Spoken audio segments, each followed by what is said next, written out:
தொடக்கப்பள்ளி குழந்தைகளை குறிவைக்கும் போதைப்பொருள் வியாபாரிகள். ஜாஹித் அமிடி எச்சரிக்கை. தொடக்கப் பள்ளிகளில் 10 வயதிற்குட்பட்ட குழந்தைகள் கூட தற்போது போதைப் பழக்கத்தினால் பாதிக்கப்படுவது குறித்து துணை பிரதமர் Datuk Seri doctor Ahmad Zahid Hamidi மிகுந்த கவலை தெரிவித்துள்ளார். இது தேசிய அளவிலான அச்சுறுத்தல் என்றும் இப்பிரச்சினை உடனடியாக கவனிக்கப்பட வேண்டும் என்றும் ஜாஹித் அமிடி குறிப்பிட்டுள்ளார். போதைப்பொருள் விற்கும் முகவர்கள் பள்ளி குழந்தைகளுக்கு இலவசமாக இனிப்புகள் வழங்குவது போல் அவர்களை போதை பழக்கத்திற்கு உள்ளாக்குவதையும் அவர் சுட்டிக்காட்டியுள்ளார்.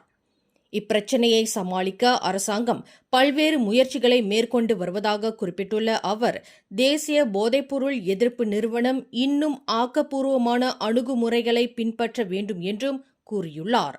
போதைப்பொருள் கடத்தலை கண்டறிவதிலும் அது விநியோகம் செய்யப்படுவதை தடுப்பதிலும் இன்னும் அதிக உத்திகள் தேவை என்று ஜாஹித் தெரிவித்துள்ளார். மேலும் செய்திகளை தெரிந்து கொள்ள கீழே இருக்கும் பெல் பட்டனை அழுத்துங்கள். உங்கள் மகிழ்ச்சியை வெளிப்படுத்த லைக் மற்றும் ஷேர் செய்யுங்கள். தொடர்ந்து திசைகளோடு இணைந்திருக்க சப்ஸ்கிரைப் செய்யுங்கள்.